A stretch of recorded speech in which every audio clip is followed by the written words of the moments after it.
Brian. I'm Karen Gross, Executive Vice President, Acting General Counsel, and Secretary of Paramount Global. At this time, I will take us through the business portion of today's meeting, and I ask that you observe the rules of conduct that are posted on our annual meeting website. Please note that we will have a general question and answer session following the business portion of this meeting. You can submit questions by following the instructions on our annual meeting website. Joining us for today's meeting are representatives of PricewaterhouseCoopers, our independent auditor, American Election Services, our independent inspector of elections, and Broadridge Financial Solutions, which has certified that it properly mailed the proxy materials on our behalf. Stockholders who held Paramount Class A common stock at the close of business on our record date of May 5th are entitled to vote today. And based on information provided by Broadridge, I have confirmed that we do have a quorum of stockholders present for today's meeting. In addition, a list of the stockholders entitled to vote is available for inspection if you click on the Registered Shareholder List link found on our annual meeting website. The polls for the items to be voted on are now open. Class A stockholders who have not already voted or who wish to change their votes may do so now by following the instructions on the annual meeting website. Please note that if you have already voted and don't wish to change your vote, you do not need to vote again at this time. The first item of business is the election of directors. The 7 nominees named in our proxy statement are Mary Boyce, Barbara Byrne, Linda Griego, Charles Ryan, Shari Redstone, Roanne Schrago-Leach, and Susan Schuman. Biographies for each of the nominees are included in our proxy statement. Our board recommends a vote for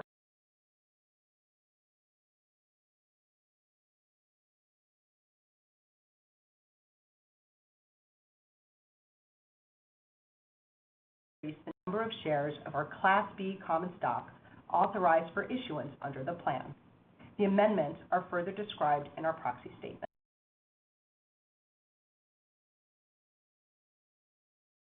For this proposal. The third item of business is the amendment and restatement of our 2015 equity plan for outside directors, primarily to extend the plan's term.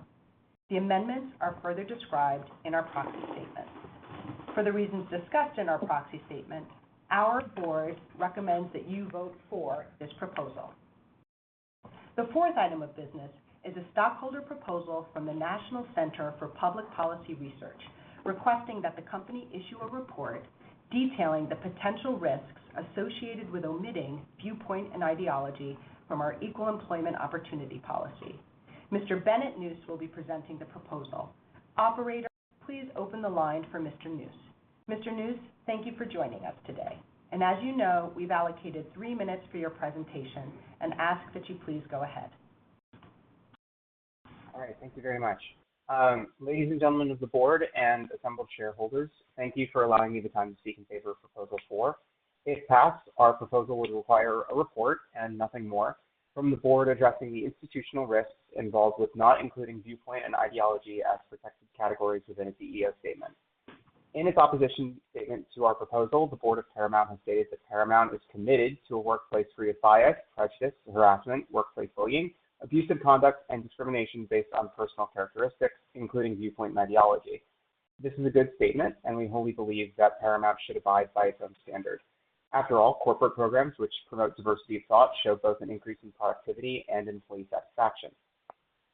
Unfortunately, in recent years, there appears to be some evidence that Paramount does not protect ideological diversity. Case in point, CBS, a subsidiary company of Paramount, has had continual problems evincing political bias. This comes in the form of investigations from the FCC regarding potential violations of regulations pertaining to coverage of political campaigns, which, as reported earlier today, Paramount settled for $16 million. Further, Paramount has engaged in arguably unlawful diversity policies, which is required the threat of litigation to avert, and platforming commentators with arguably lax journalistic ethics, all evincing bias in one political direction. For CBS specifically, which presents itself as a reputable and objective news outlet, such apparent bias is anathema to its mission and can compromise its credibility among potential audiences, thus materially harming Paramount's bottom line. Because of this troubling fact pattern, shareholders have some reason to suspect that Paramount does not take seriously their own commitment to ideological neutrality. And what our proposal seeks to accomplish is not an inversion of the apparent status quo in which Paramount realigns itself with political causes it presently apparently disfavors. Rather, we hope that in the process of compiling the requested report, Paramount recognizes areas in which they may be engaging in viewpoint discrimination, consciously or unconsciously, and then endeavors to return to neutral rules of general applicability when it comes to viewpoint diversity in the workplace. Thank you for allowing me to come and speak on Proposal 4, and I hope that shareholders vote with our proposal. I yield the rest of my time. Thank you, Mr. Nuss. For the reasons discussed in our proxy statement, the board does not believe requiring the company to issue a report of this type is the right approach for Paramount at this time, and the board recommends a vote against this proposal. Since there is no other business to come before the meeting, the polls are now closed. According to the preliminary report of the Inspector of Election, each of the proposals voted on today, other than the stockholder proposal presented by Mr. Nuss, has been approved by a majority of the shares entitled to vote at this meeting and present, and is therefore approved. The stockholder proposal did not receive sufficient votes to be approved. We will report the voting results of today's meeting on a Form 8-K, and the final report of the Inspector of Election will be included in the records of this meeting. The business portion of our meeting is now adjourned. I'd like to introduce Jamie Morris, our Executive Vice President, Investor Relations, who will moderate our question and answer session. Thanks, Karen. I'm happy to be here to facilitate our Q&A session this morning. We've received several questions from shareholders, so why don't we get started? It was reported yesterday that the company settled the lawsuit with the president. What drove the company's decision to settle? Hey, Jamie, this is George. I'll take that. Yes, the company has agreed in principle to settle the lawsuit, and as reported, it does not include an apology. Now, as to the why, look, companies often settle litigation to avoid the high and somewhat unpredictable cost of legal defense, the risk of an adverse judgment that could result in significant financial as well as reputational damage, and the disruption to business operations that prolonged legal battles can cause.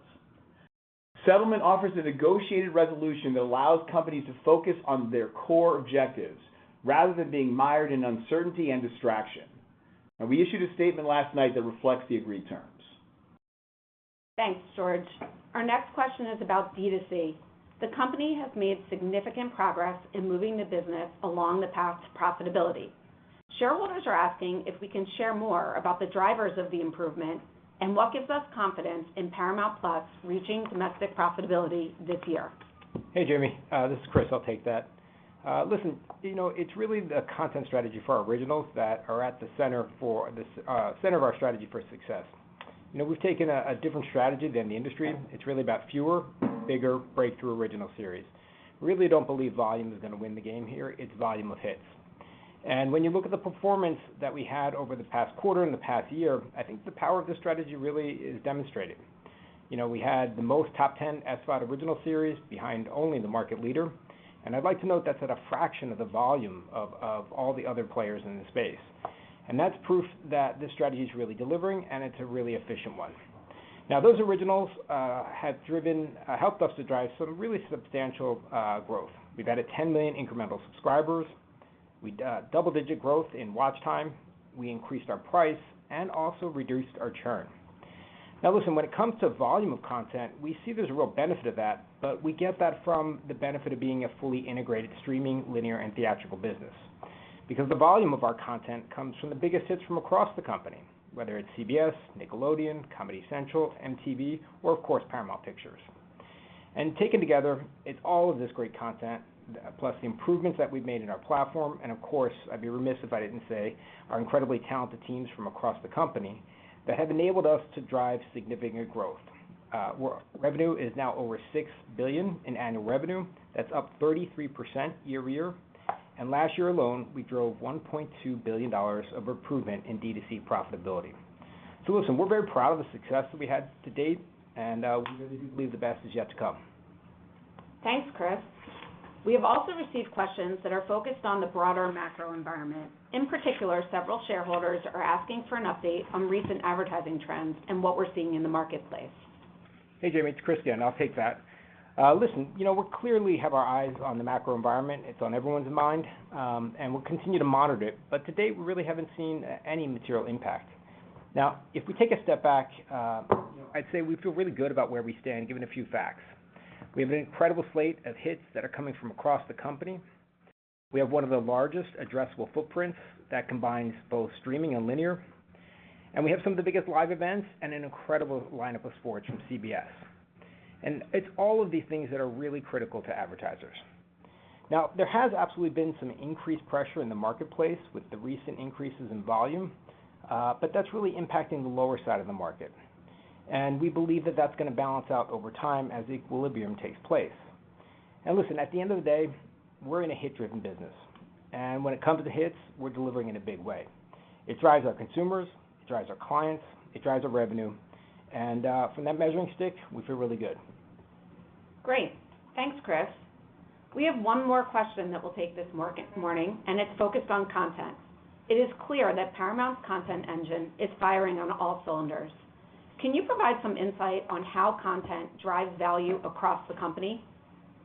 Brian, maybe you want to take that one? Sure, Jamie, thank you. Look, our content investments drive engagement across all of our platforms, streaming, linear, and theatrical, benefiting a number of revenue streams. For example, Paramount Plus originals are usually successful on the platform, and when we have strategically brought them to CBS, we build awareness and attract incremental viewers back to Paramount Plus.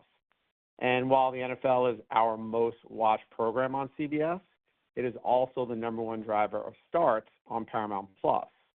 And then the number two driver of starts from a genre point of view on Paramount Plus are Paramount Pictures films, and that is following their box office success. So it all works together for us, and that's not to mention the value that we get from one of the deepest libraries in the industry, which drives engagement on Pluto TV and our licensing business over the long term. So on behalf of George, Chris, and myself, thank you for joining us today. In 2025, our momentum has only continued. We are operating in support of our strategic priorities, and we continue to push Paramount forward by investing in world-class content and fostering a creative culture and driving value for our shareholders. Thank you for joining us.